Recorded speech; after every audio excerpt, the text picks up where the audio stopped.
সন্তান প্রতিপালনকে ইংরেজিতে বলা হয় প্যারেন্টিং। এই কাজটি সব অভিভাবক একভাবে করেন না। কেউ শিশুকে বড় করেন কঠোর শাসনের মাধ্যমে, কেউ আবার স্নেহ ও ভালোবাসার উপর ভিত্তি করে। ইউনিসেফের পূর্ব এশিয়া ও প্রশান্ত মহাসাগরীয় অঞ্চলের ওয়েবসাইটে প্রকাশিত একটি নিবন্ধে সন্তানের প্রতি আচরণের নানা দিক নিয়ে আলোচনা করা হয়েছে। Positive parenting versus strict parenting শিরোনামের ওই নিবন্ধে বলা হয়েছে, প্যারেন্টিং প্রধানত 3 রকম।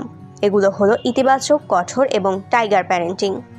ইতিবাচক প্যারেন্টিং শিশুকে ভয় দেখানোর বিরুদ্ধে। এই পদ্ধতি ভালোবাসা ও যুক্তির মাধ্যমে শেখানোর কথা বলে। এখানে বাবা মা শিশুর ভুলকে শিক্ষা হিসেবে দেখেন। অন্যদিকে কঠোর প্যারেন্টিং বলতে কঠিন নিয়মকানুন, চিৎকার বা শাস্তিকে বোঝায়, যেখানে শিশুর মতামত প্রকাশের সুযোগ কম থাকে।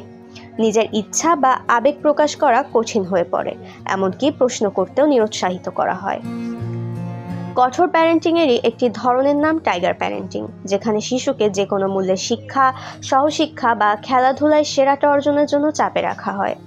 ইউনিসেফ বলছে, কঠোর প্যারেন্টিং সাময়িকভাবে শৃঙ্খলা আনতে পারে, কিন্তু দীর্ঘমেয়াদে শিশুর মধ্যে ভয়, উদ্বেগ, এমনকি মানসিক ও শারীরিক সমস্যার ঝুঁকি বাড়ায়। অনেক সময় তারা নির্যাতন বা অন্যায়ের শিকার হলেও মুখ খুলতে ভয় পায়। অন্যদিকে ইতিবাচক প্যারেন্টিং শিশুদের মধ্যে গড়ে তোলে আত্মবিশ্বাস, দায়িত্ববোধ ও সমস্যা সমাধানের দক্ষতা। তারা ভবিষ্যতে হয় ভালো ছাত্র, ভালো বন্ধু এবং ভালো মানুষ।